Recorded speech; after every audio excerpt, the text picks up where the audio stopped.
Good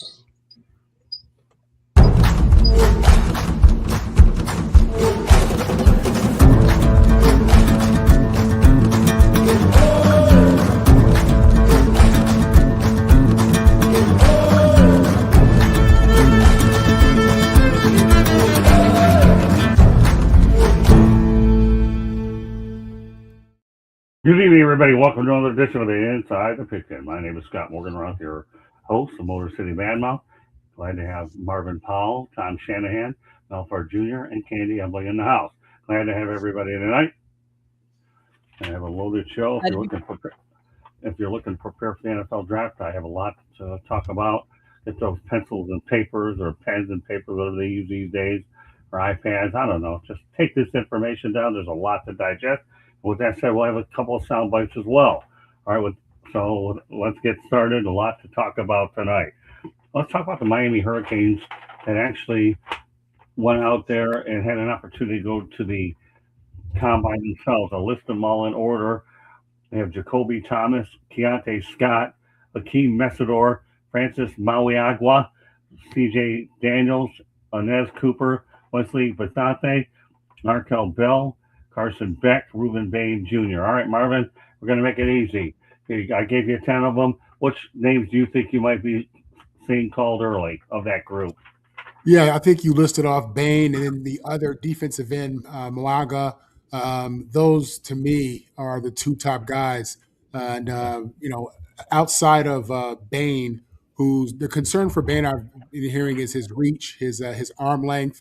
Apparently, NFL scouts frown on people who have pass rushers who have arm length less than 32 inches. I think he's at 30, and you don't find many elite defensive ends with such short arms. And I can get that. I understand that these tackles, are 6'5" and above. They got super long arms.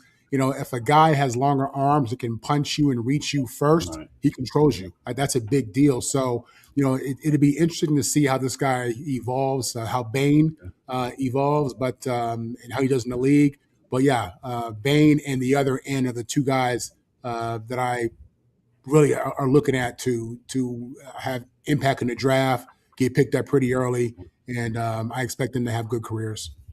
Okay, great stuff, Marvin. All right, Tommy, what do you think? Which of this group of 10, which ones do you think are going to have the most impact? Yeah, I thought Bain was such a dominant player in college. I don't know what to say about his arm length, but I know that factors heavily into the draft.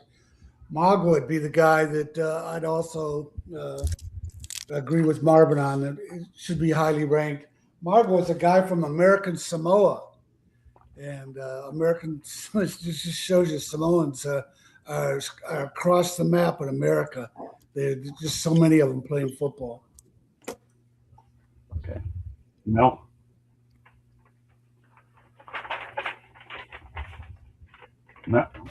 Yeah, I think if you would have thought, if you asked before the season, obviously Carson Beck's name would have been up there before the season started. But yeah, definitely those two defensive ends, the pass rushers, those are the guys that you look to come off the board early.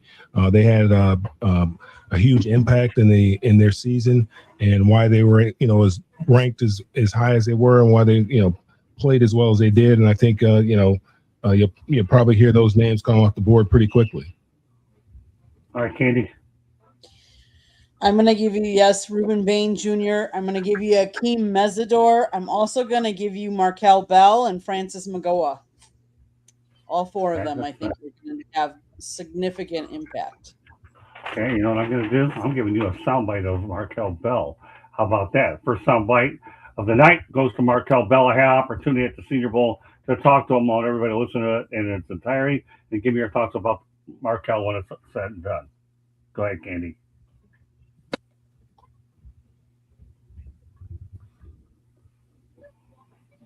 All right, start now. Hello, everybody, and welcome to another edition of the Motor City Madmouth Show. I am pleased to be joined by somebody I've seen play all year, Markeel Bell. First of all, I'm surprised you don't play basketball at 6'9". Yeah, man, I just enjoy playing football. So tell me, obviously, quite a year that the Canes actually had. You made it all the way to the college football playoff. Tell me what 2025 was like for you, obviously, as you've developed as a prospect. Yeah, man, it was just an amazing season, just team-wise. We had a lot of chemistry, a lot of brotherhood going on, man, and I wouldn't trade it for nothing. I'll trade anything in the world to huddle with them guys one more time. But, man, I'm just proud of them guys around me, and I'm just proud of myself, too, just for just making it that far, too, as well. Yeah, what was it like, obviously, protecting Carson Beck? I mean, I told myself, man, I don't care who back there, man. Carson got the job done. Man. He's an elite leader, elite teammate, elite person as well, too. So, man, it was lovely just blocking for him. You know, I know Miami went in as the number 10 seed. And do you feel that you guys were on house money going in there because nobody expected you to get in, and all of a sudden you beat Texas A&M, you beat Ohio State, you beat Ole Miss, and before you know it, you're back at Hard Rock. Yeah, man. I said before, man. After we lost to SMU, they dug our grave up already, and they were counting us out, man. And we had a team meeting, and like I said before, man, we're gonna run straight through adversity. We're gonna run from it, and it took a brotherhood, it took a village to get that done.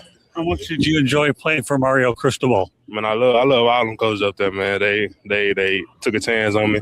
They believed in me. They invested their time in me, and man, it paid off. So tell me a little bit about your Senior Bowl experience so far. What's it been like? Obviously, there's a lot of coaches and scouts all over the place, and now you have a chance to go out there and talk and try to make an impression. Yeah, man. It's been a busy day. Most definitely been a busy day. A couple of days, and I'm just happy out here playing football again. I know I just came off the national championship. And people ask me how my body feels. I'm telling them I'm feeling good, man. I'm blessed. I'm out here playing football. I'm doing what I love, so I can't complain. Was Indiana that good, or do you feel like you guys were really that close to pulling it off? Both. I feel like they were really good. They were good. They were well coached. They were good. They were the least penalized team in the conference. I mean, in the whole college football era. So, man, they were really real coach. They're really good too.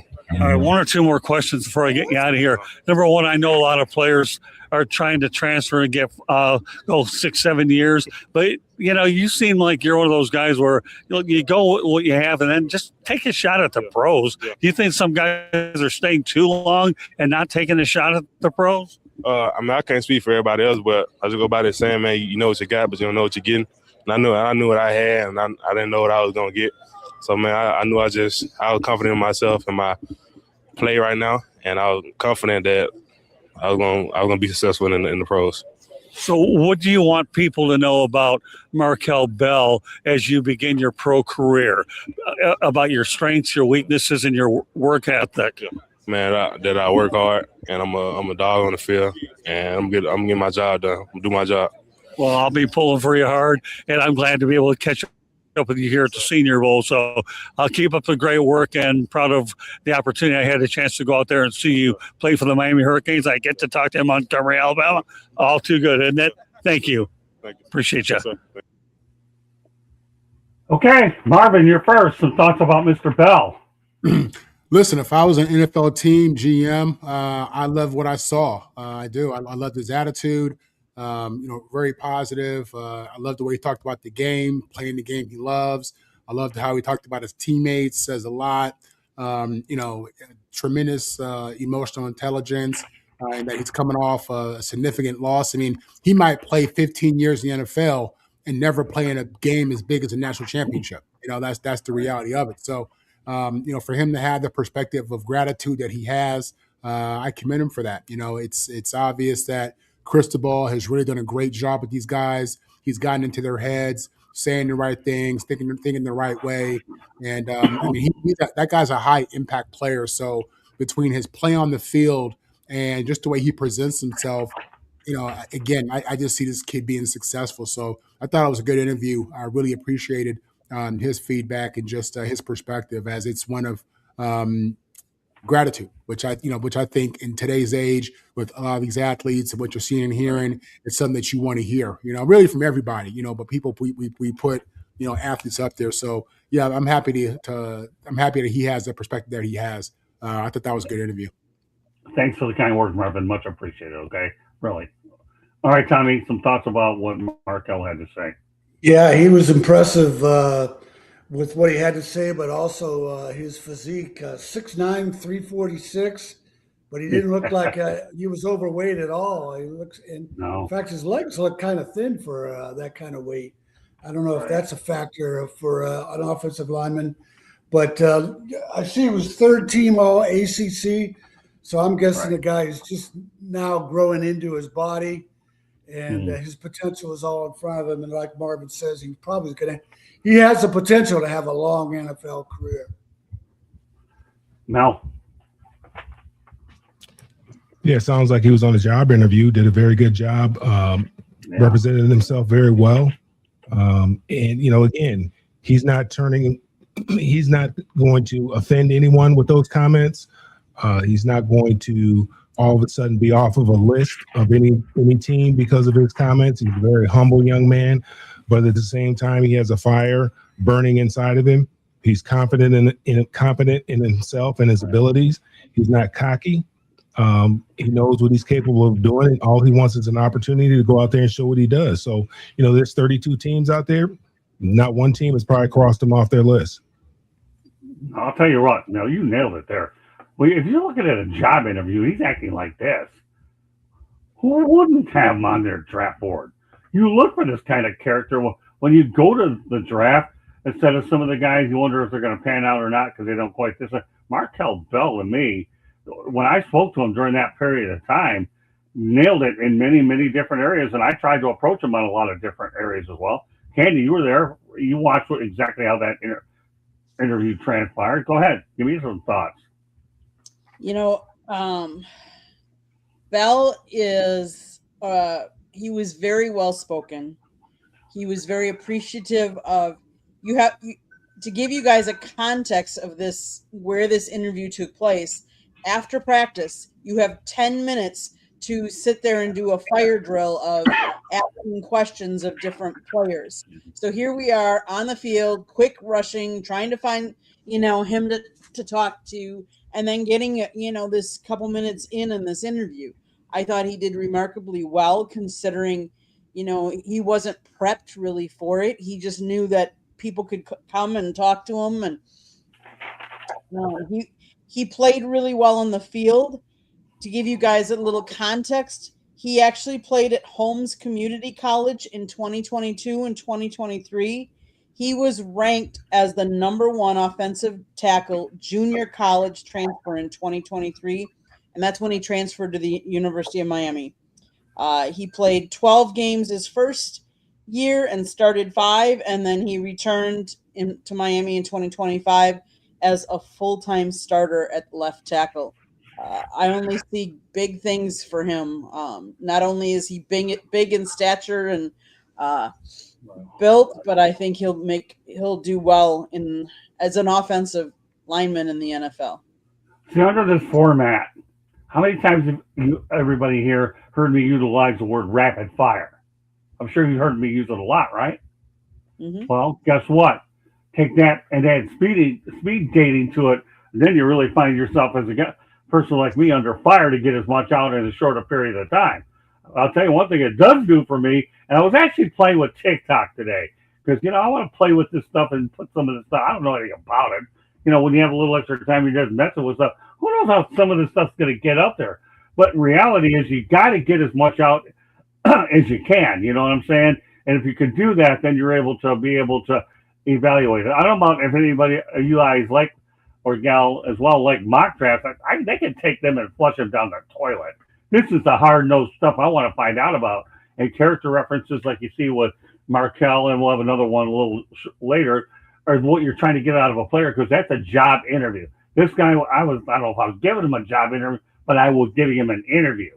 And that's where he passed in flying colors. We all know what he did with the Miami Hurricanes. They breed pro players big time, and you have another one there. Well, let's talk about two guys that didn't get to the combine, but boy, they had chips on their shoulder, named James Brockermeyer and Keelan Marion. Marvin, some thoughts about those two guys? Yeah, it's you could be a good player and not go to the combine. That's just what it is. I didn't go to the combine. I still made an NFL roster. So it's where you want to be, because it's the top 300 players based on what the GMs and teams want. You'll see guys out there who are 4-year players, guys who put up numbers, but for whatever reason, they just don't get invited. So these are situations where those guys are going to have to take advantage of their pro day. For those who don't know, your pro day is basically the combine at your school, and they do the same drills, the same testing, the same type of deal. And that's going to be your last opportunity to leave an impression with these NFL teams. So, yeah, it sucks to be a notable player who doesn't go, but that means nothing in regards to your chance to play in NFL or make a roster. Your biggest thing is just going to be getting into training camp, period, and then from there showing what you can do. So, yeah, it's all good, man. There's still opportunity out there. All right, Tommy. Yeah, I don't think it makes that big of a deal not to get invited to the combine. It's kind of like a lot of times in college, you see the lightly recruited guys become a better player than the 4-star guy. The one thing I do want to add, though, I mentioned that Markeel Bell was 3rd team all ACC. You have to weigh that a little bit different nowadays with these 16 and 18 team conferences. Used to be there might be some separation between 1st team all conference and 2nd and 3rd. But when you have 18 teams or 16 teams, I forget what the ACC is, 3rd team is a lot closer to 1st team than it was in the old days. Okay. Sounds good. All right, Mel. I'm trying to figure out his logic there, but okay. Well, there's just so many more good players to pick from. I think specifically about the Big Ten basketball this season, there were 7, 8 great point guards. You tell me this, something like the guy at Ohio State, Bruce Thornton, if he's 6th team all Big Ten, you don't want him on your team? That's what I'm trying to say. Yeah, I mean, even the kid from UCLA, the kid that transferred from Mexico or wherever it was. I mean, he played. There was some guard play. One thing, we'll get on that another time. But as far, I think you asked a question about the combine. Is that what you're asking, Scott? You're asking about getting an invite to the combine? Yeah, there's two guys did get invited. Jay Brockermeyer, and the other one was Keelan Marion. They were stops. Brockermeyer, didn't you interview him? Did you interview him? Yeah, I interviewed him. We had him, I think, on before, but I'm just looking at the overall aspect of the fact that he didn't get invited. Yeah, and I can, there's a couple of theories of thought there. I can tell you that, as a kid growing up, my dream was to play professional football. Right. And I knew in order to play professional football, I had to play big time college football. And so that was going to be, D1 college football. Again, when you're in college, if you want to play professional football, you need to get the easier route to go is to get an invite to the combine. And that was very important to me to get an invite to the combine. I've seen guys in years before me, they get invites to the combine. You get an invite to the combine, you're more likely going to get drafted. That means you're on the NFL's radar. So that was a big deal for me. Now, can you still go to the league and not have an invite to the combine? Yeah, absolutely. Yeah, that can happen. But the more direct route is to get an invite to the combine. So, they shouldn't hang their heads. The Brockermeyer guy we talked about, I think he had, family that played, right? His dad or somebody played or something like that. So I believe, like Marvin and myself, when you have that last name, you're going to get a look. You'll get a look. And, whatever you want to say, nepotism, favoritism, whatever it is you want to say, but there also comes a lot of pressure as well by having not only that last name, but having that first name as well. Being the junior or being the third, there's a lot of pressure that comes with that as well. So he'll get an opportunity, and a lot of those guys will get an opportunity. They might get opportunities to go to mini camp or something like that, get mini camp invites, and get an opportunity to prove that they can, deserve an opportunity. But it's much harder, when you have to prove that you can play versus proving that you can't play. Well, the bottom line, you got a chip on his shoulder. These two guys are mad. We didn't get a chance to go to the combine, right? So we got to bank on our pro day. And guess what? Miami Hurricanes pro day is 23rd? We're going. So we'll see him there. Mel, who's that future Spartan next to you there waving to us? That's a Bruin. That's all day long. 4's up. That's a Bruin. That's my grandson. There you go. All right, Candy, take us home with this topic. Candy and Scott remember when he was a baby. A baby. Who, me? Mm-hmm. There have been 3 first-round picks who were not invited to the combine. Defensive end Aaron Jones in 88, defensive tackle Eric Swan in 91, and cornerback Darian Gordon in 1993. There are currently 11 players playing in the NFL who did not get invited to the combine. So it is definitely possible. Obviously, you want to go through the combine, but you don't have to.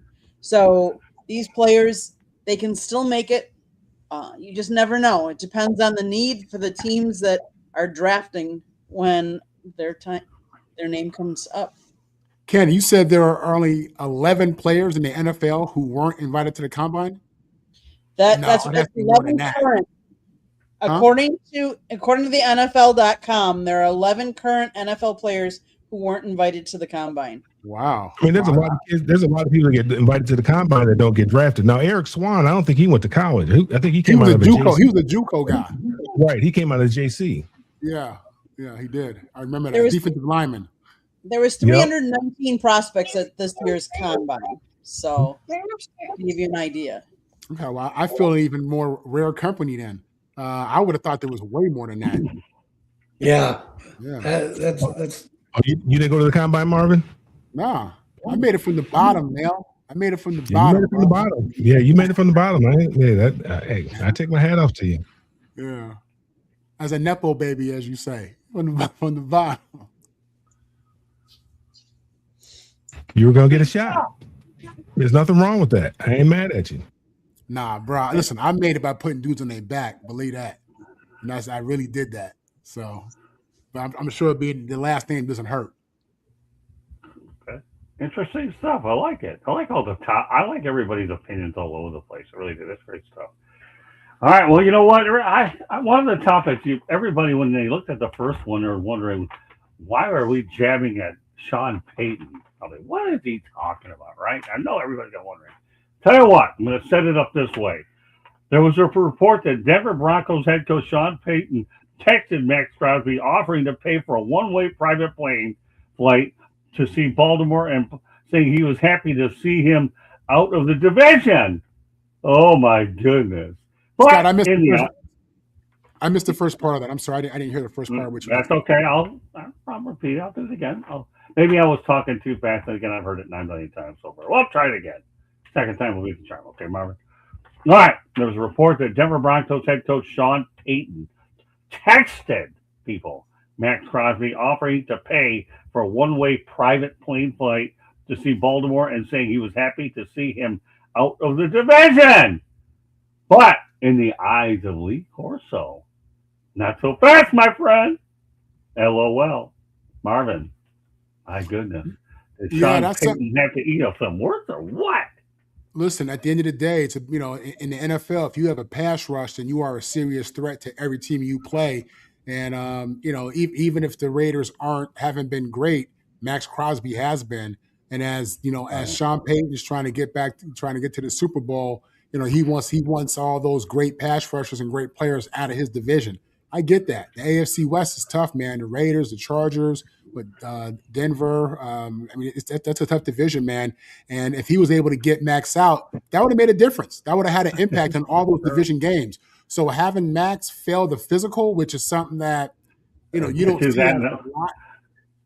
We're going to get to that in a moment, but go ahead, complete your thought. But okay, finish it. Yeah, you don't see that a lot. Right. Yeah, I don't doubt that, whether in jest or, being serious, when that initial trade went down, Sean was happy as heck, boy. He was doing his happy dance. When that thing fell through, man, back to the bottle. You know what I mean? So boy, Marvin, you're back on track. That's okay. I'm proud of you. Good recovery. Did good. I'm gonna get to it. GMTA, Marvin. What does that stand for? I'm just trying to see what you retain. And South Florida Tribune lingo. What does GMT stand for, Marvin? Oh, I missed what you just. Yeah. GMTA, Marvin. Oh, I'm having a bad one. This is it. Great mind think alike. Well, thank God he saved a heart attack. Come on, Paul, you can do better than that. Really? Seriously, really? Great minds think alike. So I had to. He went to USC. You can't expect him to know that. He went to USC. They didn't go to That's class. right. He went to USC. I'm piling on this time. All right, Tommy. Help me out with this guy. He doesn't even get the acronyms right. Marvin. Oh, well. I'll put you back on the Sports Exchange and make you talk politics again if you go out there and get it wrong the next time. Okay. No, I'm going to be talking football. Just busting his chops. I think I like Marvin. Okay, Tommy. Sean Payton. Oh, my God. Did he ever eat his words, didn't he? You want me to comment? Yeah, seems like a logical comment for him to make. I don't know who he made it to. His own friends. Yeah, if you don't want to have a guy like Max Crosby have to play against him twice. Right. So I don't see anything wrong with that. If it was in humor or seriousness, it seems it's understandable. It kind of reminds me of the old joke. This is going way back when Tommy Lasorda was the manager of the Dodgers, and the Padres had a journeyman guy named Kurt Bavacqua that would get hot once in a while.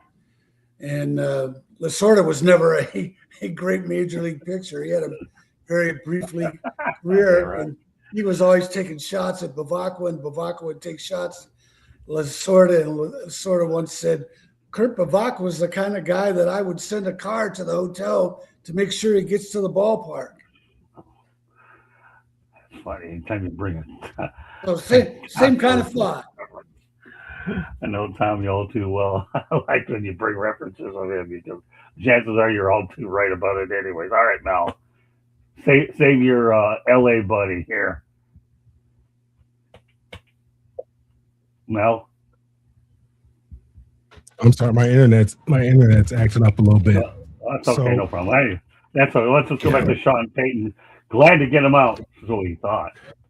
Yeah, I mean, anytime you get a good player out of your division, it makes your path a little bit easier. You would applaud that. I don't feel a certain way about him doing that. I think he did it in jest, tongue in cheek, but he meant it. Trust and believe he meant it, and I'm sure he's not real happy about him being back in the division. When you look at, Kansas City's been the king of the division for many, many, many years. The Raiders are, we're thinking the Raiders are going to be better this year. We know that the Chargers are going to be good. So that division is tough. It's stacked. So anytime you can, and the Raiders aren't really a whole lot of competition, but you just get have one less pass rusher out of your division, but he would still have to face him at some point in time because he got traded within the. So it's kind of does in another. You won't have to see him twice a year. You probably have to see him at least once. Okay. All right, Candy. So it was Fox Sports' Jay Glazer, who was a friend and former colleague of Sean Payton. He had a text exchange with Payton, and Payton was talking about how he texted Max and was saying he offered to pay for the private plane one way out. But he also added he's an inspiration to watch and to compete against. But he also said that Payton has long raved about how Crosby never slows down during games. So it's always hard to compete against him. So I can see where he would want him out of the division. I can say there has been some players, as a Packer fan that, Ndamukong and Suh, we wanted gone out of Detroit. But yet here he was, so I get it. So Ndamukong Suh. I knew I would wait for you to bring it. Of course, it doesn't help when he steps on your quarterback on Thanksgiving either. That's why you want to get him out of there. Good point, though, Candy. I love that one. All right, well, let's go to the logistics of the Crosby situation because obviously the guy didn't pass the physical per Diana Rossini, but Baltimore did get its 2 first-round picks back, and now Crosby once again is a Raider. So, all right, Marvin, let's go back on that. He is a Raider. It looks like he can go in anywhere. What are your thoughts about the fact that, well, he is in Sean's division. He is a Raider, and now they have him in their budget, and he's got to recover. All right, Marvin, you can continue there.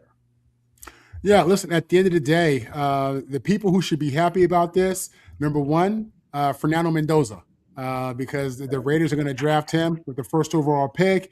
That guy needs as much help and support as he can get. Max Crosby will provide more offensive opportunities with sacks and turnovers as he does. And this when you look at the building blocks of an NFL team, you're talking about a left tackle, a corner, pass rusher, quarterback. This is like the main part of how you build a team. And Max obviously fills one of those voids. He's an elite player. He has been for years. This guy has been in the league for a while, but he has plenty of gas in the tank. I have no worries about that injury. I think that I don't know if that was a real injury situation. My heart tells me that the Ravens just changed their mind. But anyway, this is this is good for the young Raiders, for the young players in the Raiders who need help, and in particular for their new head coach, who I can't think of right now. But having Max Crosby on your team, no matter how it happens, is going to be a good thing. Period. I agree. Okay, Tommy. Well, what's different about this situation is they have a new coach. If here's going back to the old coach in the old locker room, it might be a problem.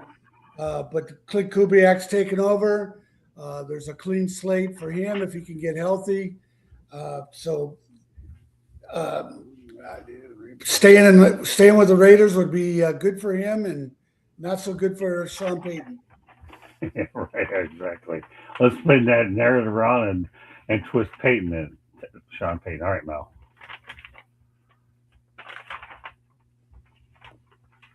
Mel, internet working. Sean Payton. I'm sorry, you're asking. What was the question again about Sean Payton? I talked about him. Yeah, I already did. So we're talking about the fact that Max Crosby is back, and Baltimore got their 2 first-round picks back. So that's how it ended up playing out when it was all said and done.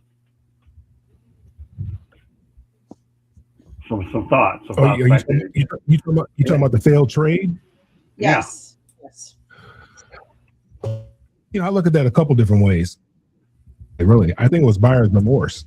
That's what I think. I think they gave up a lot. I think they gave up a lot for him.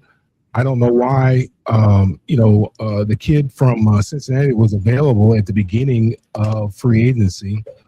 I don't know why they felt the need to make a huge splash, not a small splash, but a huge splash, like go out and get Max Crosby. Granted, he's a great player, but for what you have to give up to get him, and then what you have to pay, that paid him a lot. And so I think, he went to sleep on it, and there was a way that he could get out, and he exercised that out.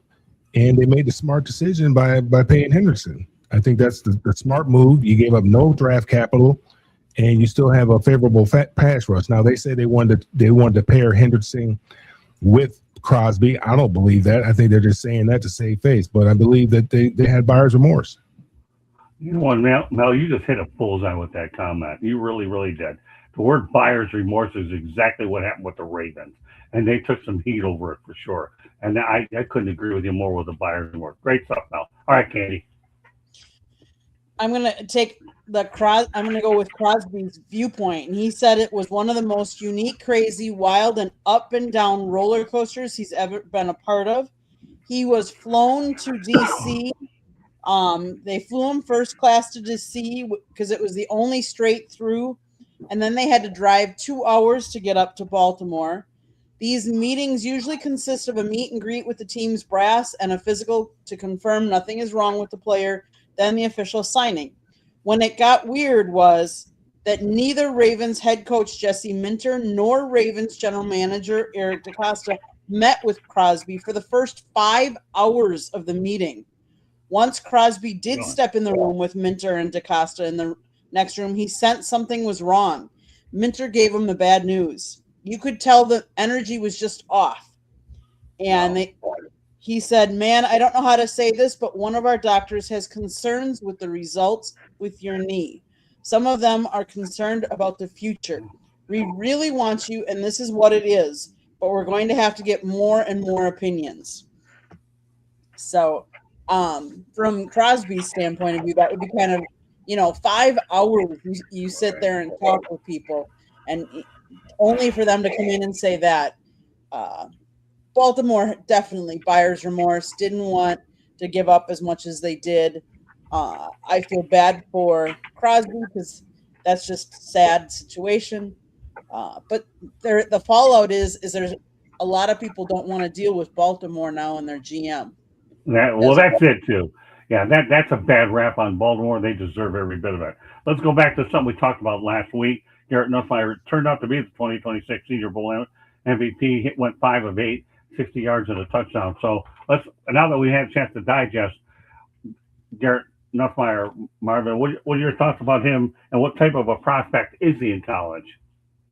Yeah, I liked him a lot. Again, I saw him play against USC. I thought he played really tough in that game. That was really the only game I ever saw him play, but I saw him play a full game. I know that he could have came out last year, which says a lot about his talent, and it says a lot about how teams view him. He's the son of a coach, so he's a guy who benefits from firsthand information. He understands how the NFL thinks from the inside. His dad being a quarterback coach obviously has helped him get to this point, and I'm someone I root for these kids in these situations. The sons of former players, the sons of coaches, because as Mel had said earlier, for as much as there's a benefit, and there's definitely a benefit, especially when it comes to like awareness, it is pressure. I mean, the expectations, people think it's automatic that you're going to make it and do it and just move along to the next level. And, and that's a lot, and, people don't understand our perspective, man, but it's a very real thing. I think that pressure is a good thing. I think that, for him, having a dad who's coaching in NFL, that's a good thing. But I think this guy's responded really well to that pressure. I think everything I've heard about him has been positive. The interview that you showed us in the last show, was good. I liked what I saw from him there. So, yeah, he had a good Senior Bowl. They played a bunch of quarterbacks, 5 for 8, 50 yards, a touchdown. That's what you want. That's the kind of day you want, considering you ain't going to be able to sling it 25, 30 times. So, yeah, I like this kid. I think he's a guy who could do well in the NFL. And I don't know what he's projected to go in the draft. I would think he's a second, third round pick. I would think, but we'll see. I like him though. I think he's a good pro. I think he'll be a good pro. Marvin, I think you slot him pretty good second or third round pick. And anytime you have good numbers at the Senior Bowl, and you have a lot of people watching you in game action, I value the Senior Bowl more than the what do you call it, the combine, because you're getting real time reps, and you're going against another opponent. Where what do you do? As Dan Campbell say, all you're doing is in shorts. So what's the difference if you're watching these guys in shorts versus all the gear, Marvin? I'm sure you can relate to what I'm saying. You're absolutely right. I mean, to me, the combine is useless. If you want to know about a guy, you watch the film, you interview him, and you talk to the coaches and his teammates, and that's it. I mean, to put these guys in they tighty whities, have them run around in the 40, the vertical, the shuttle. I understand those drills, but that's not football. That's not football at all. I mean, you got dudes out there, I bet, who haven't done well in the combine, but don't have those measurables, but they can play the game. So yeah, I'm with you on that. I think people overdo the combine. The Senior Bowl is at least real football. Exactly. It's real football, real drills. And I think there's you get a lot more out of that than the combine, in my opinion. I totally agree, Marvin. And I'll say GMT, great minds think alike, and you won't be quizzed on it this second. Okay, there you go, because I know I've drilled it in your head anyways. All right, Tommy, what are your thoughts about Garrett Nussmeier and his performance? Yeah, I'm pretty optimistic about his chances of making it in the NFL, because he just seems so motivated. Not only motivated, but he understands that there's question marks about him because of LSU's disappointing season. And he's just not taking anything for granted. He knows he's got to overcome some of those, being knocked down a peg or two, and that he's got to work his way back up and earn everything. So I think he's going to be okay. No. LSU was just kind of a dysfunctional season last year, and it's not necessarily his fault. And he's moved on from it. I think that's the most important thing. He's moved on from it. Well, sure. That's what he told me when I talked to him out there in Mobile, for sure. He moved on. It was a tough year under Brian Kelly and then the interim that followed. But this is the type of thing where put it all behind you, do what you got to do in your off season, land the team, and hoping you ran not only a team, how about the right situation? Okay, Mel. Yeah, I think we talked about Garrett a few weeks ago, and he interviewed real well. Had a real good interview up at the podium. talking to the media. Beginning of the year, this guy expected to be a first round pick. Things didn't go that well, but he's going to get an opportunity. All he should want. What I like about him is he has a lot of college snaps under his belt. That's good for him because he's not developing anybody anymore. So at least he's going to have a lot of snaps. There are a lot of teams that do need a quarterback. It's a quarterback needy league right now. So hopefully he'll get an opportunity. Somebody will be patient with it, and we'll see what happens. I mean, worst case scenario, he can have a great career as a backup. Okay. Candy? Due to his father, Doug's career as a football coach, he moved 12 times growing up, lived in 8 different states and in Canada. When he attended high school in his junior year, he passed for over 3,788 yards and 38 touchdowns in his junior year. He committed to playing college football at LSU over offers from Texas, Texas A&M, Miami, Georgia, Baylor, and North Carolina. Those are good teams that he turned down to play at LSU. And as far as this year goes, yes, he did. He had a better year. Previous year, he had over 4,000 yards passing the previous year. But this year, he was also dealing with an abdominal injury that had been affecting him all year. And it actually, they removed him and he got benched before the Arkansas game because of it. So I don't think you can put all the stats on this year and rely solely on them. I think he will have a good career in the NFL. He obviously has the pedigree and a coach in his dad to help coach him as well. So, Right. Can't hurt. Okay, well, we'll stay with the college narrative for 1 minute, then we'll shift over to the pros. And from a different source, College Football Alerts, let's talk about the biggest winners at the Senior Bowl. And they consist of kicker Drew Stevens out of Iowa. Then you have safety Deshaun Singleton out of Nebraska, cornerback Fred Davis out of Northwestern, offensive lineman Max Ihenacker, who we did speak about last week, out of Arizona State. Rayshawn Benny, you heard that interview last week, right? Well, guess what? This source feels he's one of the ones that came out of it looking good. On edge, Kieran Crawford out of Auburn, linebacker Bryce Bocher out of Oregon. And we talked about Garrett Nussmeier. No need to go further on that. Running back Jaden Ott out of Oklahoma. Wide receiver Malaki Fields out of Notre Dame. And tight end Justin Jolly out of North Carolina State. Okay, Marvin, we'll start off with you again, my friend. Any thoughts about this list? Who stands out? Yeah, Malachi Fields, receiver out of Notre Dame. Again, I saw him play against my Trojans this year. Good player. He'll play in the league. You mentioned the linebacker from Oregon, Boettcher. Right. I saw him play as well. Outstanding player. These guys will play in the National Football League. Boettcher and Fields play at elite universities. They're standout players within it. Well, Notre Dame's not in a conference, but they're standout players without question across the country. And while I don't know that either one of those guys is a first rounder, I do believe that they'll make a roster. Of the group that you mentioned, I don't notice any major stars like big names. Malachi Fields from Notre Dame is probably the biggest one. He's somebody who I'd be looking at and who I think is going to end up going day 2, day 3. That's fair. Okay, Tommy. You mentioned Drew Stevens, Iowa, the kicker. Yeah. He's a guy that I would put a lot of money on to have a good NFL career. I saw Notre Dame play enough times that Malachi Fields was a very good player. I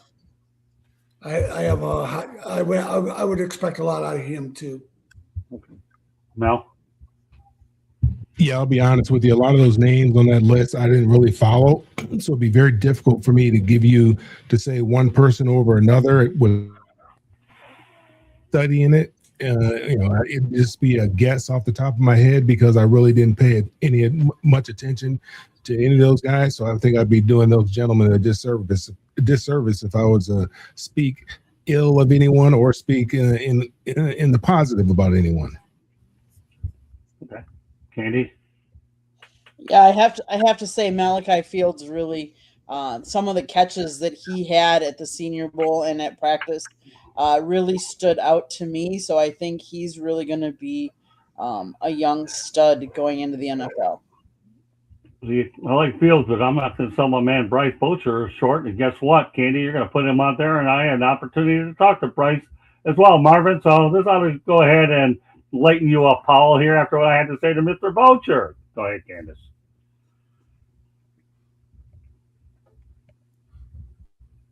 Everybody, welcome to another edition of the Motor City Mad Mouse Show. I'm here with Bryce Bocher. Pleasure, glad to have you on the show. No, I appreciate it. So let's talk about it. You're the Oregon Ducks. You're in the Big Ten. How's it feel to be in the Big Ten? You know, where for a while back that Oregon was obviously in the Pac-12 playing all these schools. Yeah, it's good, man. I mean, obviously I miss the Pac-12. I grew up a Pac-12 fan, but, you know, the Big Ten's awesome. They got some great teams. All right, so let's talk about your experience in the college football playoff. You know, I was obviously a couple of great games. Wish we would have ended on a better note, but, you know, it is what it is. And finally, what are you looking to get out of this Senior Bowl experience, and how do you feel that what your draft prospects look like? Yeah, just to, you know, become a better player, you know, gain knowledge from these coaches and all the great players here. And, you know, I'm looking forward to doing more tomorrow. And Dan Lanning, what has he done to help your career out? You know, he's a cerebral meathead. He's super intelligent, has grown my game tremendously. And how do you feel about the USC Trojans? Do you like them or not? Marvin Powell III's on, so he needs to know how Oregon people feel about it. I don't like the Trojans, but I don't like any team other than the Ducks. So there you go. Ducks. Thank you very much for your time. Appreciate you. Yeah. Well, Marvin, don't think I didn't have you on my mind, brother. All right, so talk about the interview with him. I see you did, Scott. I don't know if I should appreciate the shout out or thank you for giving me another hater. I don't know. It's kind of, you know what I mean? But well, sleep on it because I don't sleep anyway. If that goes viral, I'm a part of it, so it's all good. Well, I'll tell you, Candy will tell you we're getting pretty good numbers on the shorts, aren't we, with this guy? I don't know, Marvin. Come on. Can't say I don't have Marvin Powell III on my mind. Otherwise, you think I popped a question there, right, man? There you go. All right. No, that was great, man. Listen, I loved his response. Again, I love to see young people or just people who are successful show gratitude, have a spirit of gratitude. And he definitely had that. He was thankful for his coach and, just the Oregon program. And I can respect that. I do. I respect that, especially in this transfer portal era where these kids, I don't think, have any loyalty to the schools. He spoke with a certain amount of school pride, which I love to hear. And, I think he's a player. I like him a lot. I do. And he'll have an NFL career. Tommy. Yeah, he won the Bullsworth Trophy, which goes to the nation's best walk-on player.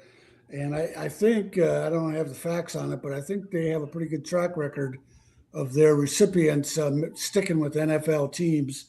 But whatever his chances are, if you win the Bullsworth Trophy, you started out as a walk-on, you became a star player by the end of your career. You're an overachiever. You're doing whatever you need to improve. Now it's just a matter of whether he can take it to the next level. You know he's going to give it everything he's got, though. And he played both ways. He played against USC. He played a running back and linebacker. And he scored a touchdown at running back. There you go. There you go. I don't know who we lost. I guess we lost Mel, right? Okay. Mel got some tech issues over there. Yeah. I think his grandson pulled the cord out or something. Yeah, it sounds like it. Literally, right, I bet that's what happened. Where are we at in this whole situation? Who's smoking? Who Candy. isn't? All right. It's on me. Yep. Okay. So, did we also know that Bryce Bocher is a professional baseball outfielder in the Houston Astros organization as well? So, yes, he had a breakout season in 2024 for baseball, but in his first two seasons in 2022 and 2023, he totaled 39 tackles, with 3 being for a loss, a sack, a forced fumble, and a fumble recovery in 26 games. After being selected in the 2024 MLB draft, he decided to return to play for the Ducks. And in week 3 of the 2024 season, Boettcher recorded 10 tackles as he helped the Ducks to win over the rival Oregon State. He was one of the leaders in tackles in 2024 and won the Burlsworth Trophy, which is awarded to the top walk-on player.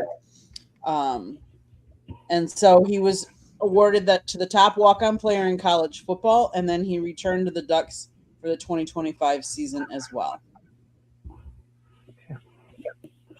So that's the story on Mr. Boettcher, right, Candy? Yes.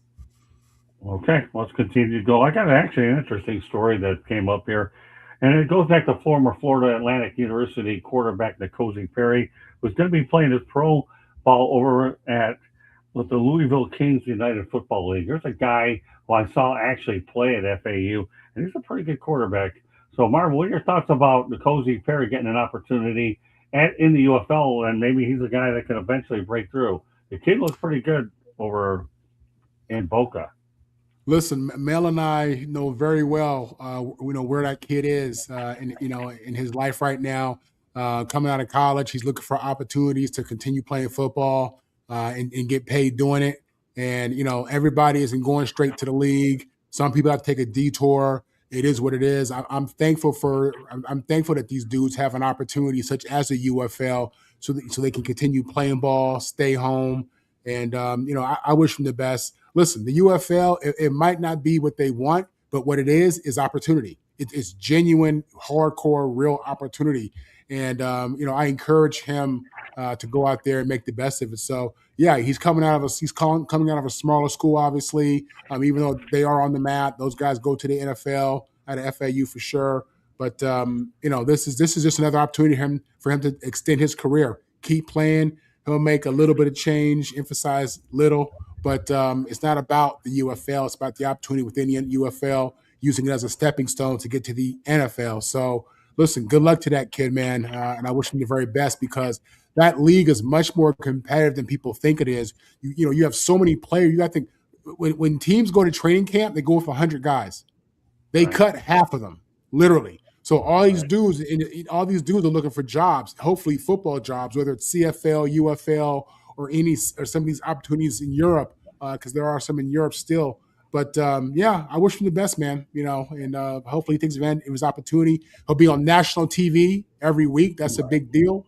Good luck to this kid. See, next week on Inside the Pigskin, what we're going to do is we're going to have a segment on a lot of the United Football League coaches. So I'll put some names out there, and there should be some familiar names that everybody can look for. They've made a lot of changes, of course, this year, but we'll bring up to speed a little bit over there. So, Tommy, some thoughts about N'Kosi Perry? Yeah, it's nice the guys have a chance in the United Football League. Kudos to all the people behind the United Football League and trying to make it work. I don't understand why the National Football League doesn't have some kind of, with all the money they make, they don't sponsor some kind of developmental league. I remember when they were pushing their European football, American football in Europe. Man, there was a lot of guys that developed from their chance to play in Europe. I think Leroy Glover, who I knew back when he was in San Diego, he came out of the European League and he had a great NFL career. So I don't understand why the NFL doesn't spend more money giving guys a chance to develop. The problem with NFL Europe, though, is too expensive. But I know where you're coming from. I have some friends that actually worked in NFL Europe. It was just a lot of money. I definitely believe that they should have had another developmental league. But, yeah, the UFL is turning out to be pretty good. Even though they've had to make some radical changes this year by moving some teams, and they're trying to do things the same. We'll spend some other time on it. So, all right. Now, what are your thoughts about N'Kosi Perry? Yeah, I mean, I'm real big on guys. I've talked about it before. Guys need to get snaps, need to get live reps. The only way you're going to learn to drive, like I'm teaching a friend of mine, daughter, how to drive, and so the only way you're going to learn how to drive is to drive. I mean, you can't drive by watching somebody else drive. You can't learn to drive by watching somebody else drive. You have to drive. The only way to learn to play quarterback is to play quarterback. Get as many live reps as these guys can get, the better off they're going to be. Now, I was a part of the inaugural year of what became NFL Europe. It was the World League of American Football. I played in the inaugural year back in 1991 when I wanted to continue my football career. And one of the things I always said, and I never told Marvin this, but I think I told him how my fondness for Coach Robinson is. Coach Robinson was a teacher. He wasn't just a coach. He was a teacher. And see, a lot of these coaches aren't teaching anymore. Coach Robinson was a teacher. I'm a guy who just got cut by the Denver Broncos, and I tried out with the Los Angeles Rams. And in practice, he's teaching me something. He's telling me, for the longest time, when I was in Denver, the coach kept saying, "Hey, Mel, you got to play faster. You got to play faster." I'm like, "Man, I'm playing as fast as I can. What are you talking about?" Coach Robinson said the same thing. I said, "I am." He said, No. Let me explain this to you." And then he broke it down and explained it to me. And then I started doing it. He said, "Okay, now you're playing faster. Now you understand." So, I mean, just that one little simple conversation changed my career. That one conversation in training camp changed my career. And so as much good quality teaching and these guys can get, the better off they're going to be, and the more chance for success that they have. And I believe that, the NFL, they're not going to spend any money. Why would they do it? They have a free developmental system, they believe, in college, but these guys aren't getting developed anymore because they're going to 2 or 3 schools. It's funny. You look at guys now. I used to always look at guys' bio to see where they went to school. Now you look in their bio, it'll be 3 or 4 schools in there, where they went. Guys are not staying at one place and then all of a sudden going to the league. They're going to 2 or 3 or 4 places before they end up getting drafted. Yeah, that is so true, Mel. You really hit another bullseye with that one. You talk about really transferring all over the place, and by the time that's the thing people have to understand. You're transferring all over the place. How are you going to get developed? We talk about in the NFL how many times where every time a head coach gets fired, a quarterback suffers, and do that 2 or 3 times. It's the same thing in college, like what Mel just alluded to. So go ahead. Great reference, Mel. All right, Candy, go ahead. So N'Kosi Perry actually, like you guys have said, he actually played for 2 schools. He played for the University of Miami and then FAU. After that, he was undrafted in the NFL. So he actually signed with the Canadian Football League. He was released shortly thereafter. He then went to and was claimed by the Seattle Sea Dragons in the XFL. The Sea Dragons folded when the XFL and the USFL merged to create the United Football League. So then he went to the Indoor Football League.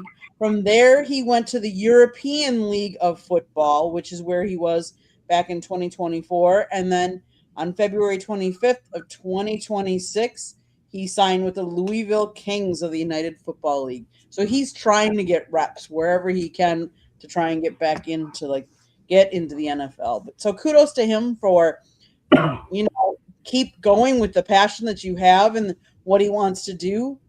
There's a lot to be said about chasing your dreams. Wish him well. All right, let's go. Now, sometime you got to go. At some point in time, you got to go get yourself a job. You just can't chase that dream forever. I think my first wife was like, you can't keep chasing this pipe dream. That's what she called it. Broke my heart. But she was just being honest. And at some point in time, man, you got to get yourself a job and take care of your family. Great points. Yeah, I wish him well. Okay, let's go to the NFL. Malik Willis, signs with the Miami Dolphins. Marvin, some thoughts about the fit there? This was a player out of Liberty who was really good in college, and I think it was Liberty, really good in college, and he got drafted to Tennessee. That was a disaster. Went to Green Bay, and then last year had an opportunity to get some reps. And when he played, he looked good. He did. He looked good. Now, it's a small sample size, but it got him like $60 million only in America, right? But listen, the Dolphins are in a rebuild, as evident of them letting go of their 2 receivers. Waddle got traded today, and they lost the Cheetah. He's gone. So they're in complete rebuild. With that, they found a way to get them a quarterback cheap, I'll say. I think he's a player. I don't know who's gonna throw the ball to. That's the only thing. It's like how do you bring a young guy in here who really hasn't had a ton of starting reps recently, and he's still young, and that your 2 top receivers from last year are now gone. And I think Miami lost her tight end as well. So good for him. He got paid. I mean, that's $60 million. That generational wealth right there. He can get the party started for his family. But in regards to being competitive, the Dolphins aren't going to be tough. Fortunately, they're in a division with the Jets, who are competitive either. The Bills may pose a problem. And who's the fourth team I'm missing in that division? Patriots. New England. There you go, New England. So yeah, the AFC champion New England Patriots. So yeah, I think he's better than what they had last year. I think Tua's done. I don't think Tua has it anymore. So this was a decent pickup for the Dolphins, cheap, but again, who's around him? That matters. Well, who's around him? You're going to find out in April, Marvin. When they go to the draft, they're going to have to get some people. But Scotty, you don't want to rely on a rookie to help you. Of course you don't. But what do you think they're going to have left? Nothing. You're right, Marvin. I'm saying you're right. A national, in front of a national audience, you're right. But this is the Miami Dolphins, Marvin. Look, even the Jets have better prospects going into next year than the Dolphins. Listen, man, they've been dysfunctional ever since Dave Wannstedt left. Really. And he ran Ricky Williams to the ground and he left. So the reality is, where are you going to get these people? Well, you already gave away a few other ones, right? So you might as well get them at the draft. You're lucky you might find a few undrafted free agents. I'm agreeing with you. But you got to get them someplace. You got contracts, right? Where are you going to get them? You going to get them from Canada? They got to figure it out. Yeah, that's what I'm telling you. I'm agreeing with you. I'm going to lose my voice agreeing with you, but I'm going to do it anyway. Where are you going to get them? You already got rid of Waddle. We'll talk about him next week, okay? Because as the Dolphins drama continues, another one bites the dust, as they used to say in Detroit. All right, well, with that, when the Lions were winning, temporarily. All right, go back to the archives to get that one. All right, Tommy, what are your thoughts about the Dolphins and Malik Willis? Malik Willis has always shown that he's got talent when he was in Liberty. And so now he's got an opportunity to gain a lot of experience. It's going to come down to whether this new coach, new administration can put together a chance to show his skill. You can't expect too much out of him. But either way, it's a good opportunity for him. Kenny? In the 4 years that he played in college, he passed for 5,176 yards. In the 5 years or the 4 years that he's been playing in the NFL, he's passed for 1,322 yards. Now, I get he's not been the starter. He backed up Jordan Love. He didn't have the greatest experience in Tennessee. Obviously, they brought Tannehill in there. But the Dolphins people are affectionately calling them Green Bay South, with so many coaches and players coming from Green Bay.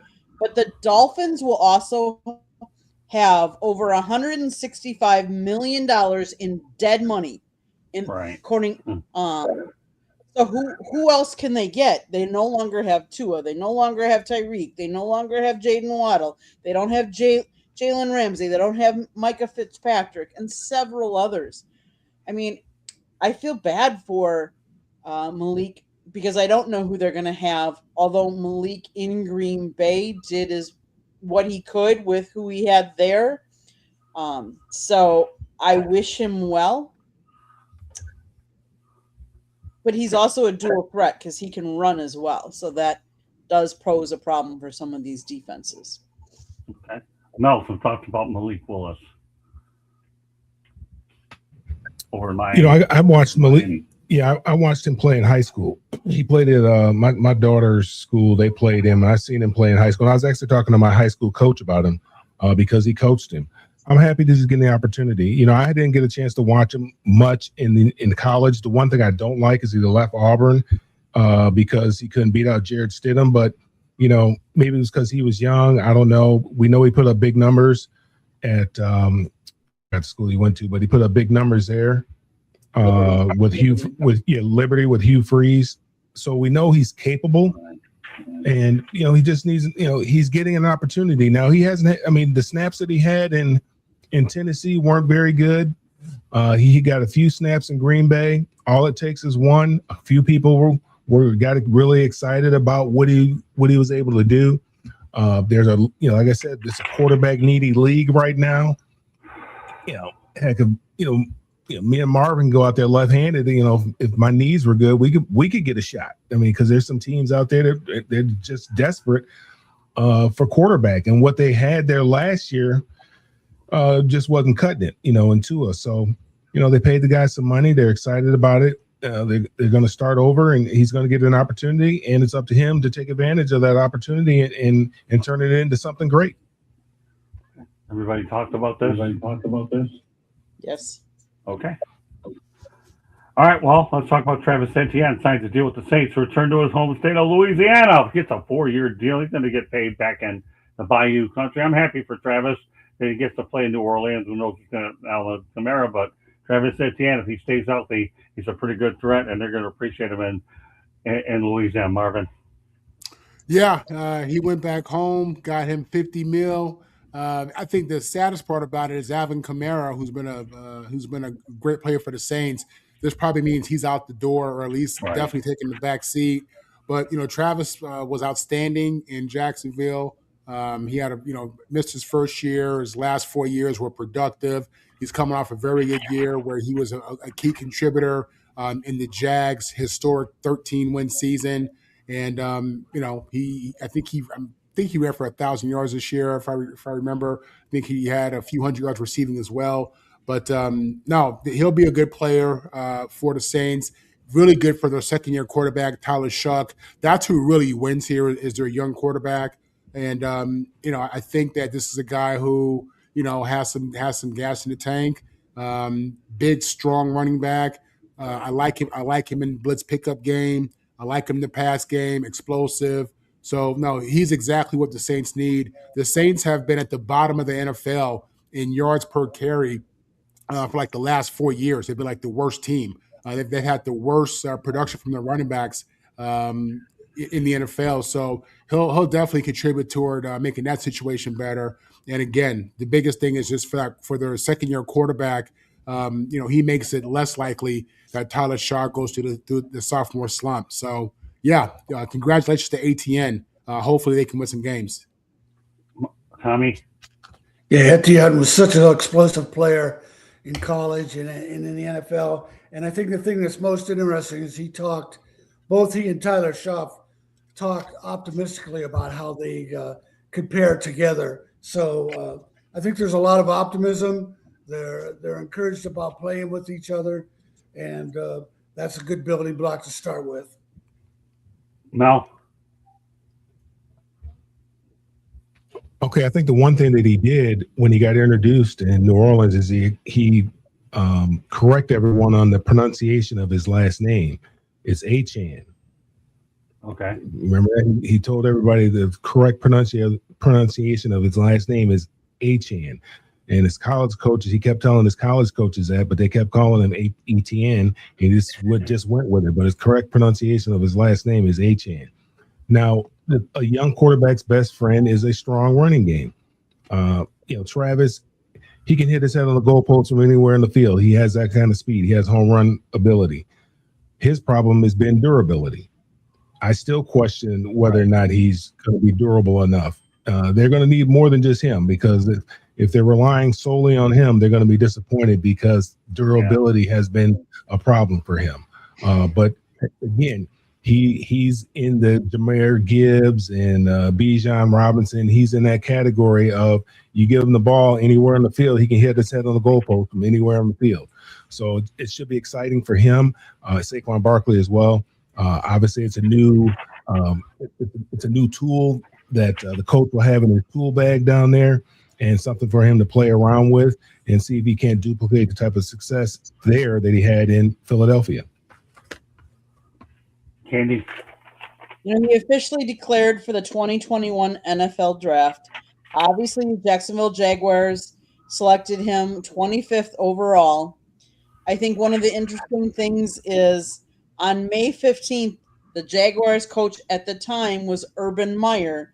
He announced that Achan would spend the Jaguars minicamp as a wide receiver rather than a running back. So that means, and obviously he's been a running back in the league, but that means he really can do both, and probably at really good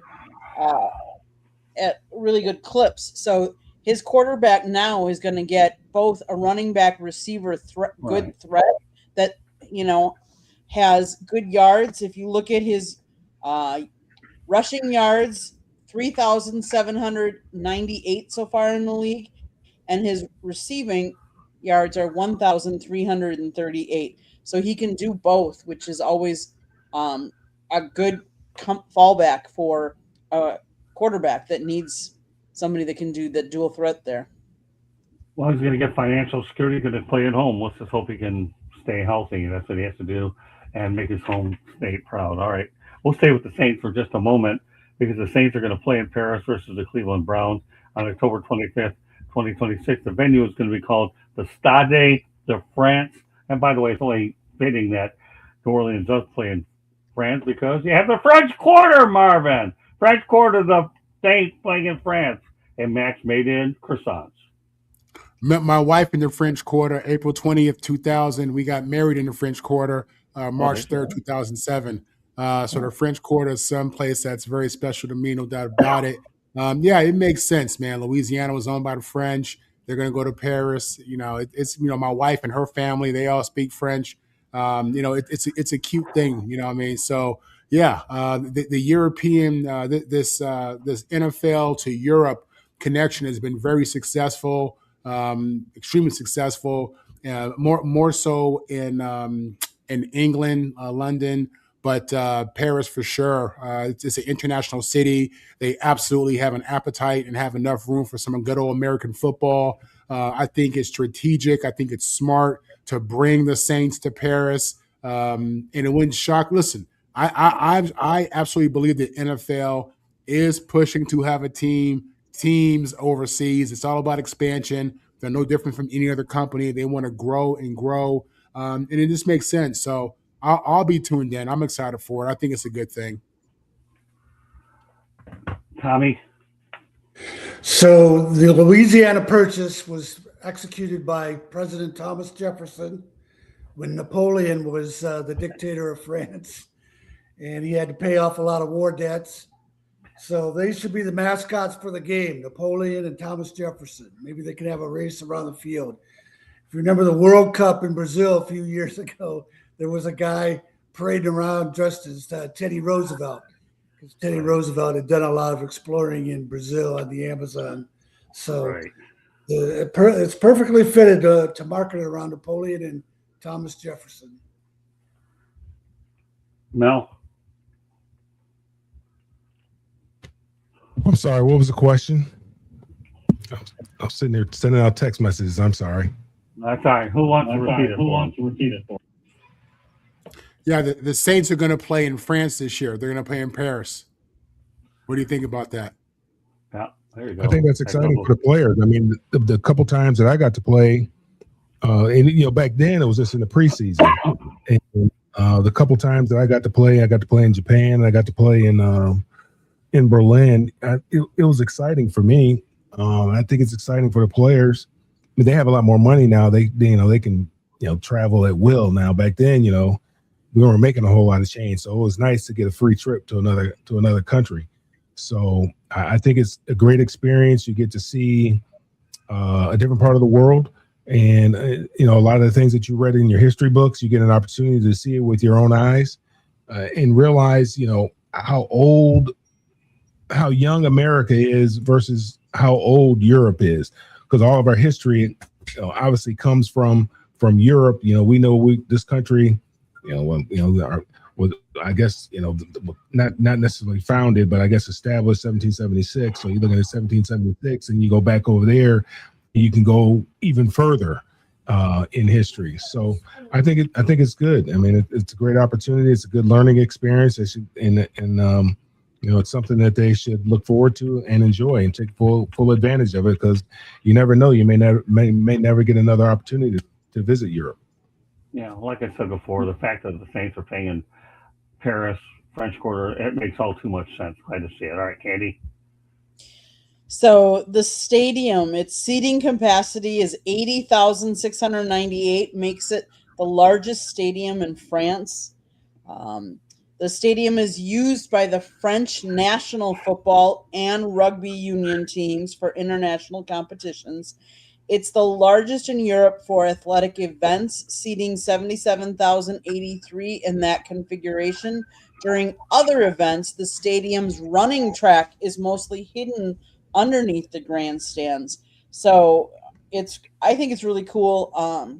Obviously, the NFL is doing really good jobs of marketing themselves and getting into all of these big international venues to create more awareness and the almighty dollar. Sell more, jerseys, get more fans involved.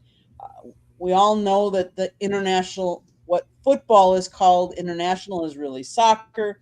So they're trying to really move this brand of American football into the international stage. And we'll continue it because our feature topic of the night is the NFL's international series is getting bigger. And we'll continue along with that theme because 9 international NFL games in 2026, including Paris debut and Mexico City return. The league's international goals continue to target 16 games abroad per postseason. Marvin, they're looking for 16. They're at 9. Yeah, again, this has been a huge success. I know just in the UK alone, they've had over 3 million. No, just in London, they've had over 3 million fans actually go to their stadium to play or to watch the teams play. I know Shad Khan, the Jacksonville owner, he has been adamant and consistent about having his team in London. Again, it's just London, Paris. I mean, you're talking about, huge international markets. This is nothing but New York and LA over in Europe. They absolutely have the appetite for NFL football. I think they've generated like $3 billion of business just in the UK alone. So this has been very successful, and there's no reason for it to stop at all. With the internet and the world just being smaller and everyone being a little bit closer, we're all sharing experiences, and people in Europe. I mean, you think about it, if you live in Europe, you don't even have to have an NFL team technically because they got NFL games in Europe, half the season. So, what a time to be in Europe, get some good old football, and then you get some American football. So, no, man, this has been a great venture for the NFL, great for those fans, and they're just growing the game that I love. Hey, by the way, a special shout out to Eddie Prather. Hello, how you doing, Eddie? And Beesball, God bless USA safely and health to you all. Great. We appreciate y'all being in here as well. Daniel Barry Sport, thanks for popping in here as well. So a little bit of activity in the chat room. We'll turn over to Tommy. Excuse me. I've said this before, in baseball, they have all these developmental leagues and schools in the Caribbean. I don't know why the NFL doesn't go to Lagos, Nigeria and play a game. You look around college football and even in the NFL, there's a lot of Nigerians. They're pretty much natural football players, just like Samoans. You can't go to America's Samoa to play a game because you don't have the population or the stadium. Lagos, Nigeria is a giant city. It's right on the coast. I guess it's mostly about tapping dollars from fans, but there's nothing wrong with tapping another talent pool. And Nigeria would be the place to go if you're going to follow the success of Caribbean baseball players. And in 1965 and 66, Bob Apisa, who was from American Samoa but grew up in Hawaii, he was the first Samoan All-American player for Michigan State. And since then, Samoans are coast to coast at every level of football. And Polynesian. Mel? Yeah, well, get to kind of piggyback on what Tom was talking about.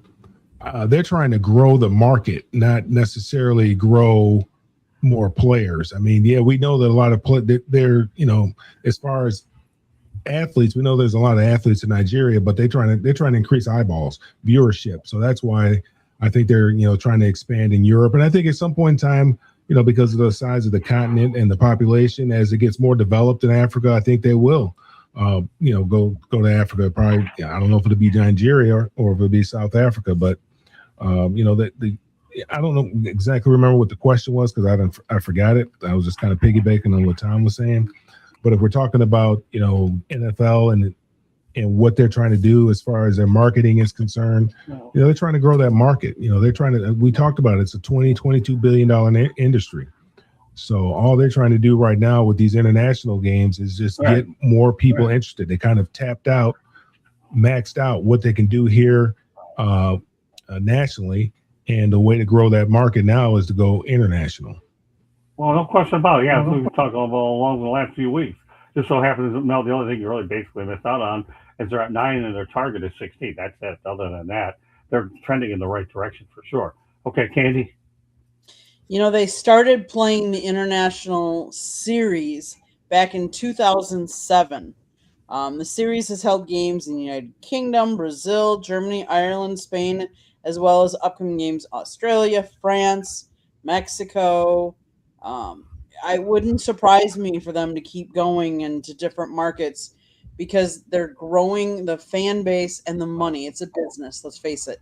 It's a business, and they're trying to get as many people interested in the brand of NFL as they can. Well, the bottom line is when they ultimately get that 18-game schedule, that's what's going to happen. They're going to continue to grow. It doesn't matter if it's win or when. There's a really funny thing I'd like to bring out, that Carson Beck was actually booed at the combine. Does anybody feel sorry for him, Marvin? After all, people in Indiana do remember that, he did play against the losers. But guess what? They might as well give Carson a piece of their mind. But will they change if he gets drafted by the Colts? Look, success comes with haters. It's part of the package, baby. You know what I'm saying? It is what it is. And it's just one of those deals. I mean, that shouldn't impact him at all. This guy, he's been around. He played at Georgia. He's been around these SEC schools, SEC stadiums. He's playing the national championship. I mean, he knows how to deal with that kind of stuff. That's just normal life for him. But like I said, when you're that popular, that young, you got so many people mad because he made like $6 to $10 million this past season. People got a lot of jealousy, a lot of reasons to hate him. But again, it could have been, like you said, just that Hoosier situation. But yeah, that just comes with it, Scotty. He all right. I don't know. I don't know that he's gonna be a great pro, but I'm sure he'll be able to fight through the boos. Give me a break, Marvin. The guy got booed at the combine, not like a playing a game. Or I'll put it in your terms. He got booed while he had his tidy whities. Give me a break. I mean, anywhere else is different. Listen, I forgot what the thing tidy whities was until Candy brought it up to me. But I don't use tidy whities. I use the colored underwear now that you brought it up. Look, anywhere you got oxygen, you got haters. Trust me, that's how it goes. Believe me. Okay, I'm just saying, you got booed at the combine. It's a lighthearted topic. That's all. Yeah, but I know Tommy's going to get a kick out of it because he already looks like he is. Well, I think he's his own worst enemy. He was making all that money and bought a Lamborghini, and it got stolen, and he had a controversy with his girlfriends. Right. And he hadn't even played it down yet, I don't think. And then when they're getting ready for the national championship game, they ask him about college, and he laughs and says, "I graduated 2 years ago. I don't go to class." So he's his own worst enemy. I think a lot of the booing has stemmed from those kind of comments. Yeah, I don't think the Lamborghini. I don't think the Lamborghini helped his case. All right, Marvin, I'll give you that. Okay, the Lamborghini probably got him. We're not ready to hear about college guys making $3-4 million and they've graduated and don't go to class. That's where the booing came from, I think. Yeah, I think you're right about that. Come on, Tom. He got at least be going to school. He did. He got a degree. Yeah, well, so then he should have moved on to the NFL. Different times, Tom. Now. That's fine. That's why I like to throw Carson Beck in. At least if he's worth anything, he's worth a little bit of laughter anyways. All right, Mel's up for a moment. Candy, you can talk about it when he comes back. You can talk about Carson getting booed at the combine. Really? So let's face it. Where's the combine? In Indianapolis. Right. What happened after the national championship game? Carson Beck walked off the field, never shook Fernando Mendoza's hand. There are a lot of Indiana people thinking that was a snub on Fernando, and they decided they wanted to give it back to Carson Beck. How can they do that? They booed him every time he was throwing. Now it makes sense. Okay, Candy puts it all like Mel, wherever you are, you want to talk about it, you do.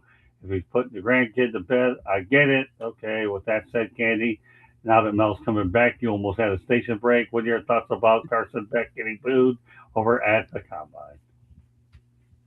You said getting booed? I mean, I think it's childish. I mean, I know, I guess he did this, he didn't do the handshake or whatever. And, I mean, I think not going out there and, congratulating the other team. I think that's, poor sportsmanship on his part. Par for the course. That's what he should expect, I guess, especially being up there in Indiana. He should expect that. So, the easy thing to do is go, you taught that in Little League, when you get done, I don't care what level you're, I understand he was probably upset. He was probably disappointed. But at the end of the day, it's football. That's what you do. That's what the rules are. It's sportsmanship.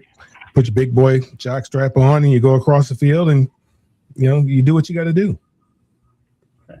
All right, I like that. All right, let's talk about the Cardinals hiring Rams offensive coordinator Michael Flores, their head coach Marvin is a good fit.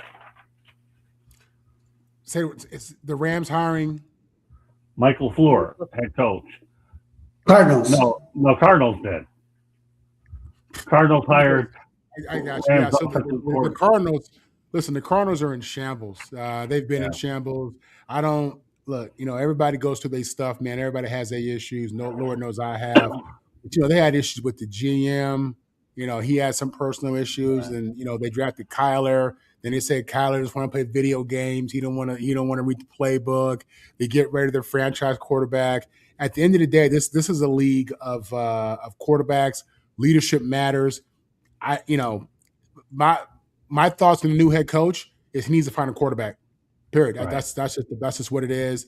Especially in their division. But they got to find a way to replace, Kyler Murray, who wasn't bad.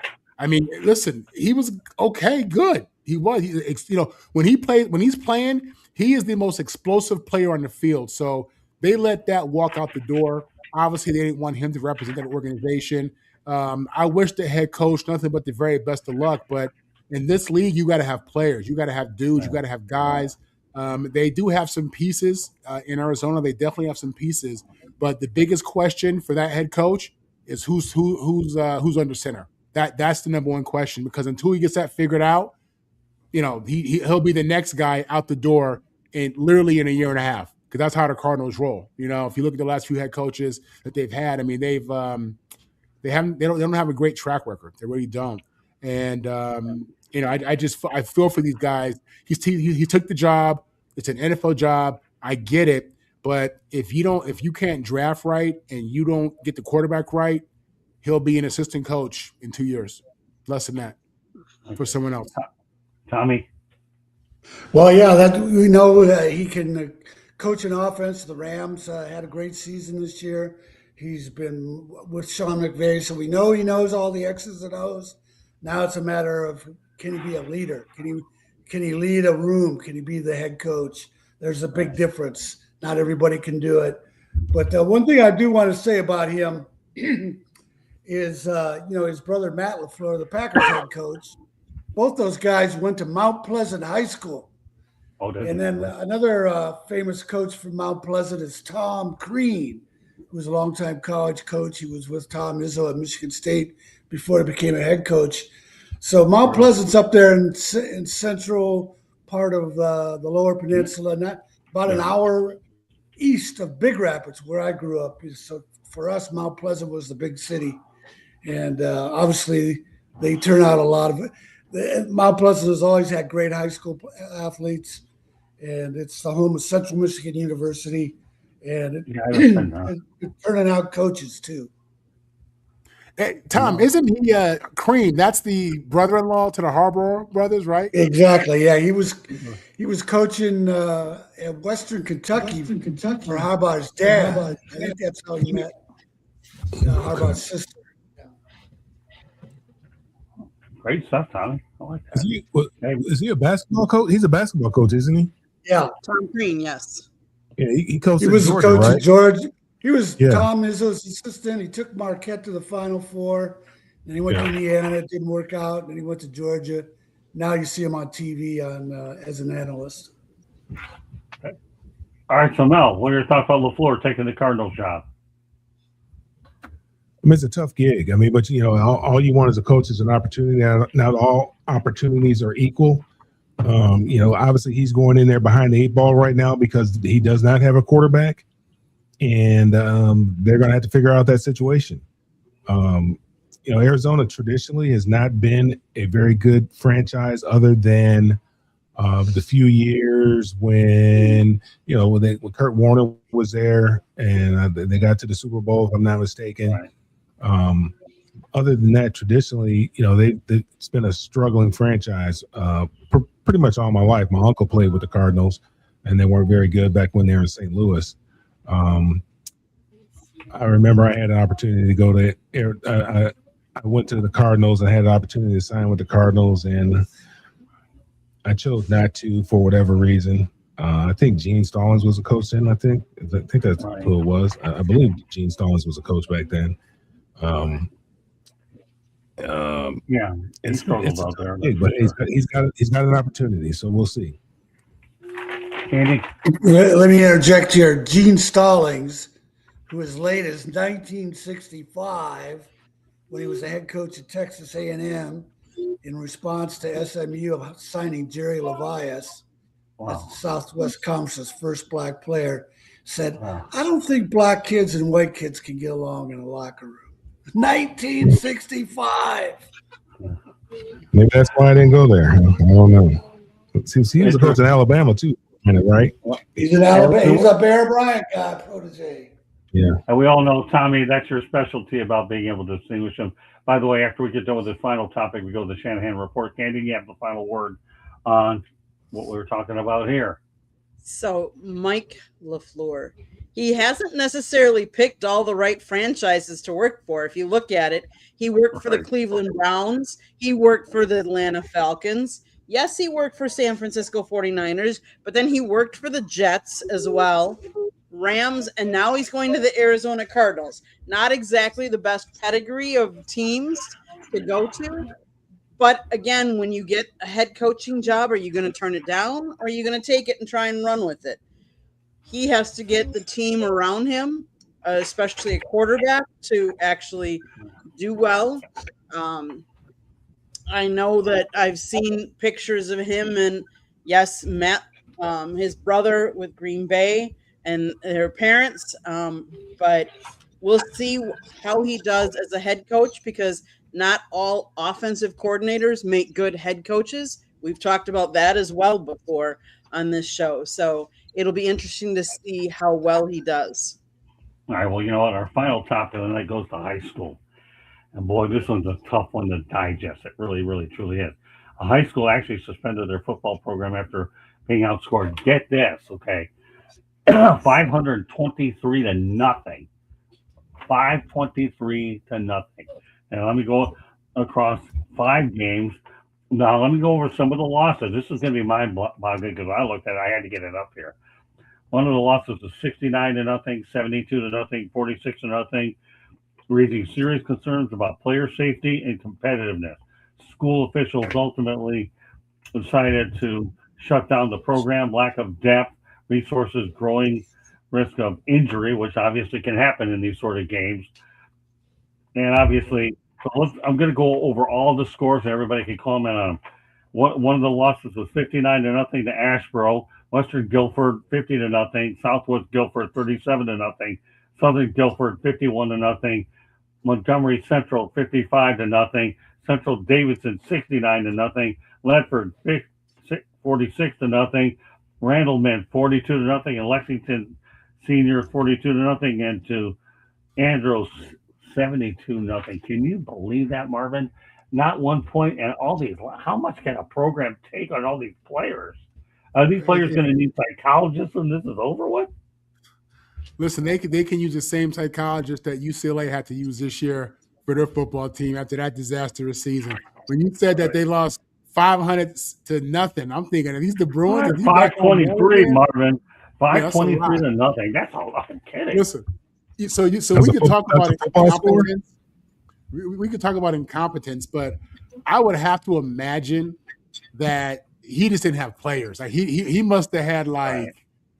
some of them, some of those kids, and listen, it is demoralizing for a kid to lose like that. Youth sports are supposed to build people up, build you up. You play middle school, high school sports. It gives you some kind of foundation, helps you teach you to understand teamwork and adversity. But man, when you get in your head beat in 50-0 week after week, that's just tough, man. Again, I would have to imagine it's more about him just not having certain caliber athletes. But it's really a horrible story because I love youth sports and I love how youth sports can impact young people. And that doesn't sound like they had a good experience, man. So yeah. Oh, Marvin, I'm going to say this, okay? Horrible stories are part of journalism, and we have to bring them out there. But the reason I actually included this on the show tonight was mainly because of the player safety and the competitiveness aspect of how these things actually turn out. You know what I mean? And that's where the lopsided scores are attributed. But yeah, nobody likes to see anybody get their tail kicked 522 to zip for sure. But but you know what I think this does? It exposes the fact that there's so many other schools that could be bad, maybe not quite this bad, and maybe this one brings national attention to other schools around the country, and that's why it's become a national story, because it was national enough to hit my desk for sure. All right, Tommy, some thoughts. Yeah, the school is High Point Central, which is near Greensboro, North Carolina, and that's a pretty good population area. So, and it says here they were 9-4 10 years ago. So the blame belongs with the school's administration in not providing the resources, not hiring the right coaches. Yes. Because if they're in that type of an area, there's athletes to find. You just got to have the right coaches. You got to support those coaches. In my career, I've written a lot about high school sports, and I remember there was a school named Fallbrook that was never really a power in San Diego. Right. And they got a new principal, and they hired this very successful coach from Fresno to come down. His name was Randy Blankenship. And the principal explained it to me this way: when you have a successful football program at your school, all the studies show that there's less fights on campus, there's better morale on campus, and so there's a reason to put the resources into a football program. No question. Yeah, High Point Central, it's hard to believe they were 9-4 10 years ago. Great research, Tom. Nevertheless, it's still stories sometimes, Tommy, like I do in this business, you have to report the good, the bad, and the ugly, and this one definitely falls into the ugly. And that's what we do in this business. All right, Mel, thoughts about High Point Central and the fact that they have actually hit around 0. That was a football score. That was a football team that got beat that like that. Yeah. I don't know how you score 500 points. That's a lot of points. You're scoring at will anytime you want. It's like, how many people did they have on the other team? I don't know. I don't know how you do that. I've never heard of that before. That's mind-boggling, to be honest with you. That's unbelievable. Mind-boggling. The other thing about those scores is nowadays in high school football you have the mercy rule, so it could have been worse. Yeah, mind-boggling, demoralizing. Those are adjectives that would come to mind. Candy? Yes, as Tom alluded to, the last time the Bison boasted a winning record was in 2014, 9-4. Since then, High Point Central has posted 11 straight 500 or below records, with 3 of those seasons being winless. Over the last 2 seasons, they have been outscored 1,062 to 19. Wow. So they've Well, scored at least you 19 got- points in the last 2 seasons. So yes, they're taking and yes, since Tom mentioned, also included that High Point Central played in 2025, every game triggered the running clock. Wow, interesting stuff. Every game. So yeah, they're taking a year off to try and rebuild. Okay, well, you know what? I have a running clock too, and that running clock says it's time for the Shanahan report. And Tom Shanahan, please give it to us. Yeah, I don't really have anything new this week, but people can go to my site, tomshanahan.report. It's your source on college football integration. No source tells the more accurate story of what happened in college football integration in the 1950s and 1960s. Well, Tommy will be on tomorrow night's edition of the Sports Exchange. Anyways, Tommy is a writer for the South Florida Tribune as well. We enjoy posting his columns up there and trying to get them up on social media when they get up there as well. So with that said, it's time for everybody to go around the horn and let everybody know how they get hold of them. We're going to start off with Marvin Powell. Go ahead, Marvin. Yeah, I'm Marvin Powell III. You can reach me on my socials at Marvin on the mic. Great stuff, Marvin. Great job tonight, Marvin. Always good to see you on this show, football. I love having you on Inside the Fiction. And hopefully we might have another crew member next week. I'm working on a kid from the University of South Florida, and I'll introduce him to you next week when he comes on. He's a kid that I've trained in my system, is looking to get on the air. I couldn't think of a better place to put him with us. He covers USF. Hopefully we'll be out there. I'll finalize it. And if he's on, you'll know who he is. He'll be your newest teammate. Okay. All right, Tommy. My Twitter handle is Shanny4055, SHANNY 4055. Beautiful. Okay, Mel. Yeah, you can find me on all social media at Mel Farr Jr. It's all the social media, and follow what we have going on for the youth here in Georgia and also in Michigan at melfarsuperstarfoundation.org. Hey, Candy, take us the rest of the way, please. South Florida Tribune Publishing Company published a book, Lessons from the Microphone, Tuning into the Enduring Wisdom of Visionary Leaders. It is written by our host, Scott, the Motor City Madmouth Morganroth. Talks about his 40-plus years in the media. Get your copy today. It's available on Amazon, Barnes & Noble, Kindle, Google, and Apple Books. There's also an audiobook out there, so wherever you get your audiobook, you can find it. There's a link on our website, www.southfloridatribune.com, where there is a plethora of great content, so go check it out. If you like to listen to podcasts, you can find us wherever you get your podcast.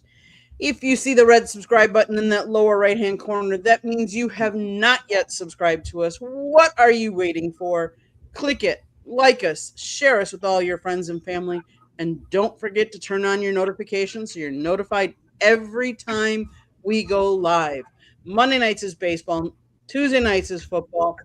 Tomorrow night, we're going to have a triple header, so you got to check it out tomorrow night. And then it ends with the Sports Exchange. You never know what Scott's got up his bag of tricks on that one. And then Thursday night, we have a double header. Check that out. But the other thing I will recommend everybody to go to our YouTube channel. We have other interviews from the Senior Bowl. Scott and I were at spring training these last 2 weeks, so we've got some good baseball content up there, including Scott's favorite, Don Mattingly. Did a new interview with him. That's up on the YouTube channel, so go check out our YouTube channel and don't miss those great interviews. Scott, you got Donnie baseball? That's it, Marvin. He's a good friend. That's big time, man. That's big time. I had a good time with old Don on Sunday over in Clearwater. Get this, we made a trip from Northport on Saturday night. It was a 6 o'clock game. We didn't get into Clearwater probably until about 11 or 12. We could barely get a room. We paid a lot of money, and I got Don the next day over in Clearwater. Don and I have been friends, Marvin, since the 80s. So I'll tell you what I might even do. I might even throw, just see if it makes you guys feel pretty good. I'm going to go out of character one of these times. I'm going to put a baseball quote on there from Don Mattingly. It'll be on your show. How do you like that, Marvin? Hey, that's a hell of a brand. One of the greatest players ever. He should be in the Hall of Fame. I lived in New York during his prime years, and the Yankees were horrible. And I hate the fact that he retired 2 years before the Yankees went on their historic run of 5 World Series with Jeter. But man, he's one of the all-time great first basemen. And I've always loved how he carried himself. So Well, for you know you, what? congratulations. That's a big deal. Thank you, Marvin. Actually, you know what, Kenny, what we're going to do is one soundbite we're going to use now that Marvin brought it to my attention, is we're going to talk about. We'll think about it this way, Ken. We're going to talk about him being modest about him not making the Hall of Fame, and we'll plan on bringing that on next Tuesday's edition of Inside the Pigskin. Marvin, thanks for these tips, brother. I much appreciate it. That'll be on next Tuesday night as I continue to work on next week's agenda as well. We have a busy weekend with spring training the last week and there you go, Marvin. Fresh picture with Don and I, the Motor City Madmouth in Clearwater. How do you like that, Marvin? It's big time, man. That's awesome. That's it, man. We've been friends forever. Don and I tell the guy who loves me, and he always told me I appreciate you too. And you just realize our friendship is all about Marvin. Friendship, my man. And when you got that kind of friends, it's a beautiful thing. And I have four great ones on here. I got Marvin, I got Tommy, I got Mel, I got Candy. Everybody, it's always a pleasure to work with who we have throughout the course of the week. So that does it for this edition of Inside the Pigskin. But there will be a baseball wrinkle thanks to Marvin Powell III and his suggestion to bring Mattingly on the show. So get ready, Marvin. You'll be able to download it and appreciate it and all that good stuff. Okay, my friend? All right. Well, I want to tell everybody they did a great job tonight here on Inside the Pigskin, and I'll have a triple header tomorrow. So get ready to hear me not one, but 2 and 3 times tomorrow. I guarantee I won't be doing a whole lot during the day, but that night I will be working overtime. So that does it for us tonight. Everybody have a great night. See you on next Tuesday's edition of Inside the Pigskin. Enjoy the week and enjoy the program because Allie knows we got plenty of it. Take care. Good night, everybody. Happy St. Patrick's Day, everybody. Yeah, that too. I forgot about that. Unless it's the day that everybody can take off, I forget about it. I have green. It's on my ring. That's good enough. Happy St. Patrick's Day. All right. Good night, everybody.